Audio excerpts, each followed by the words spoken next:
구약 성경은 여자의 후손을 찾아가는 긴 여정이라고 볼 수 있습니다. 구약 성경을 읽으면서 여러분들 예수 그리스도가 오고 있는 발자취를 우리는 보아야 되고 그 발자국 소리를 들어야 합니다. 이제 성막, 오늘 우리가 그 중에 이제 성막을 보는데, 성막은 하나님을 만나러 가는 지도요, 약도예요. 자, 그래서 비유와 상징으로서 이제 하나님 앞에 나오려면 번제단에서 죄를 사함받아야 돼요. 동물이 대신 죽어야 돼요. 소나 양이나 염소나 비둘기가 대신 나를 위해서 죽어줘야 돼요. 우리 예수님이 바로 그렇게 했다 이 말이에요. 그에 대한 비유예요. 자, 그러다 보니까 번제단에서 짐승을 잡다 보니까 피가 묻고 손이 묻죠. 그 앞에 물두멍, 저기 물두멍 대야예요. 한마디로 물 담아놓는 통입니다. 거기서 손발을 씻어야 돼요. 자, 그것을 통과하고 나면은 이제 방이 두 개가 나오는데, 자, 이 성소와 성소는 하나님과 사귀고 하나님을 예배하는 장소예요. 제대로 하나님을 섬기고 예배하는 장소가 성소입니다. 구약 예배 방식이에요. 구약 시대에 제사장이 중보자가 되어서 제일 먼저 제사장이 해야 될 일은 불을 켜는 거예요. 자, 성령을 껌껌하니까 불을 켜야 되는 것처럼 우리가 성령 받아야 주님의 일을 할 수 있고 하나님을 온전히 예배할 수가 있어요. 자, 그러면서 제일 먼저 불을 켠 다음에 그 앞에 떡상이 있어요. 떡상에다가 저게 6켜씩 2켜로 이렇게 떡을 진설해놔요. 떡을 늘어놨다 해서 진설병상이에요. 자, 총 6개 12개가 들어가 있어요. 저곳에 각 지파 12지파별로 한 개씩 떡을 진설합니다. 자, 그리고 그 앞에 이제 분향단이 있어요. 그 분향단은 향연이 모락모락 올라갑니다. 저 향을 피워요. 샥 올라가요.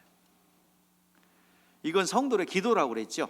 우리 요한계시록 5장 8절과 요한계시록 8장 3절에서 5절, 하늘로 금대접에다가 천사들이 막 가지고 올라가는 거예요. 기도. 근데 이 향을 피울 때 향불 피우면 안 돼요.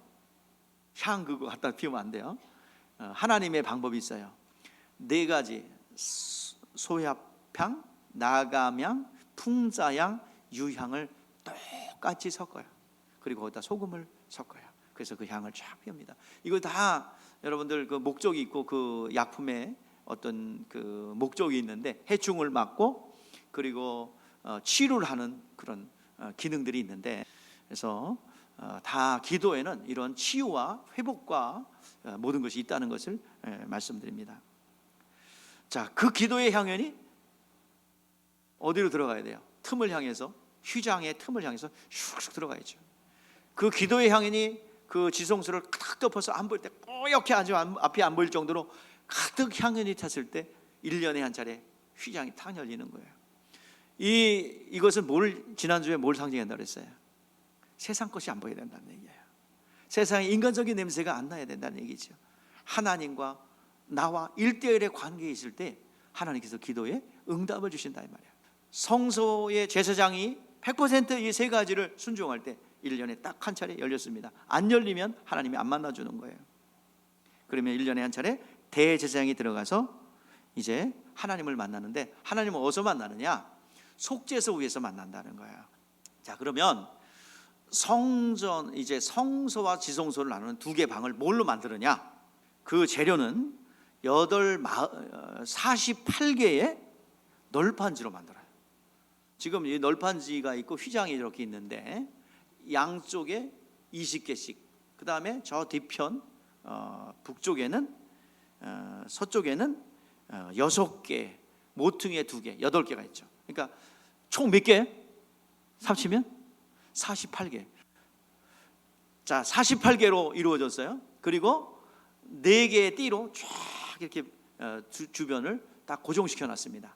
4개의 띠로. 그리고 저게 이제 2개의 방을 저거 이렇게 가만 놔두면 비 오면 다 새잖아요. 그렇죠?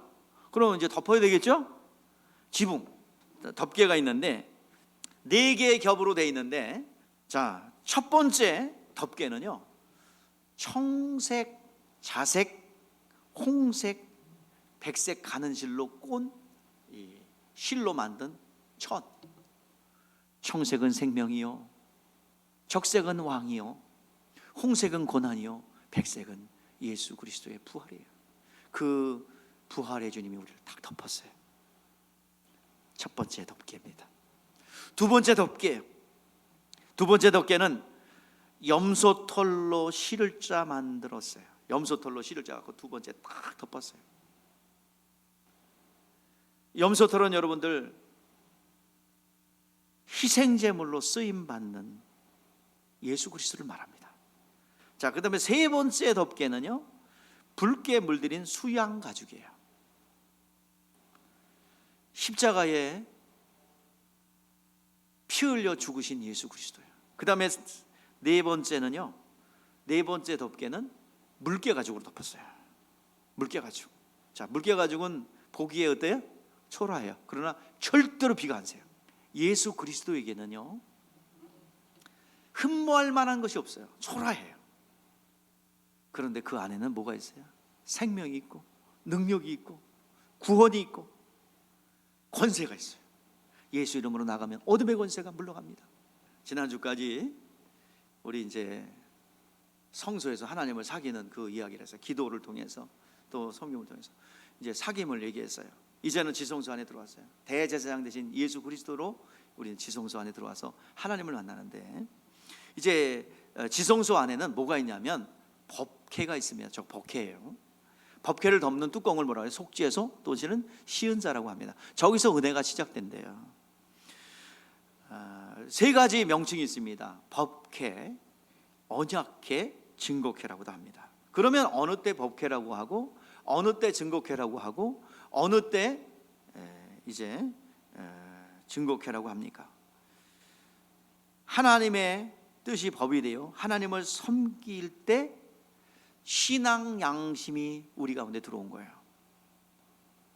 자, 이스라엘은 하나님의 시내산에서 내려주신 하나님의 뜻과 하나님의 십계명이 그들의 신앙 양심이 되어서 축복과 저주의 기준이 됩니다. 그들은 기준이 선이다 악하다 기준이 뭐가 돼요? 율법, 하나님의 말씀이 돼요. 자, 그런데 이 세상 모든 곳에는 양심이라는 게 있어요. 양심. 자, 우리 그 나라마다 풍습이 다르고 친하다는 풍습이 다르죠. 우리나라는 친하고 오래간만이다는 뭐래요? 악수를 하잖아요. 그죠? 근데 다른 데는 막 끌어안아. 왜 그래 그럼? 왜 오배를 해?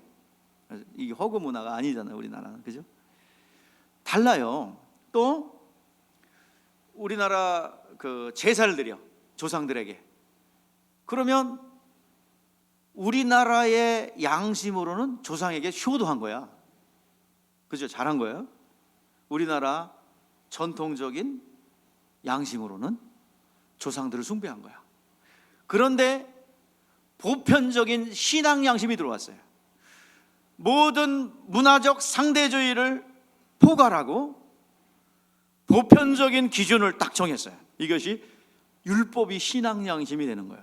이제 율법, 하나님이 주신 말씀이 신앙 양심으로 삼을 때 그걸 뭐라고 그러냐면 그것이 하나님의 법이다 해서 법궤라고 그러는 거예요. 자, 그러면 언약궤가 뭐냐? 이 법궤에서 정죄를 받는데 하나님께서는 용서해 준대요. 하나님이 용서해 준대요.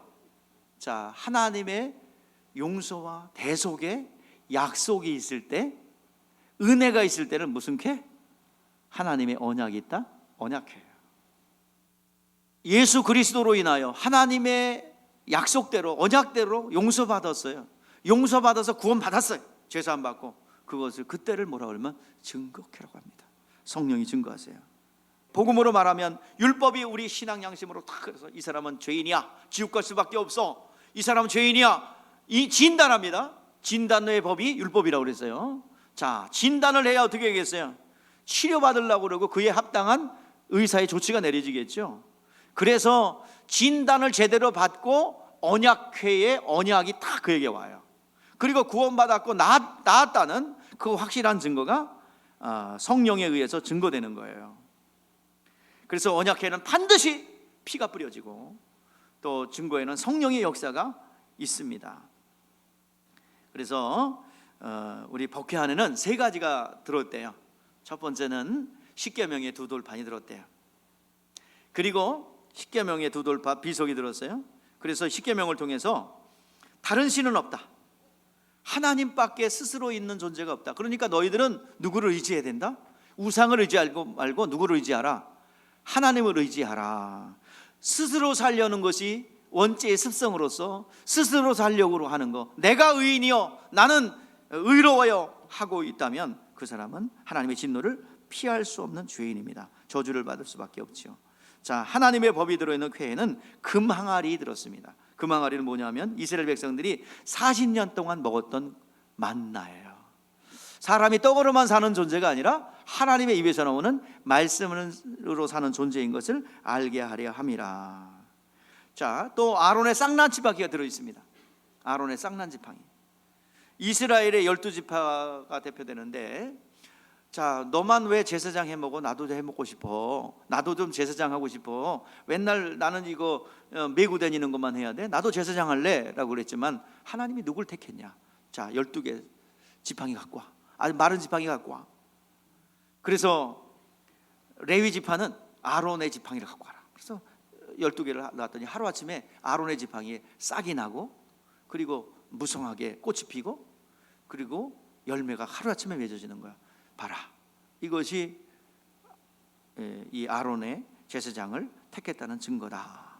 그래서 하나님의 법이 있다, 법계. 또 하나님의 구원의 약속, 말씀으로 이 땅에 내오시다는 언약이 있다, 언약해.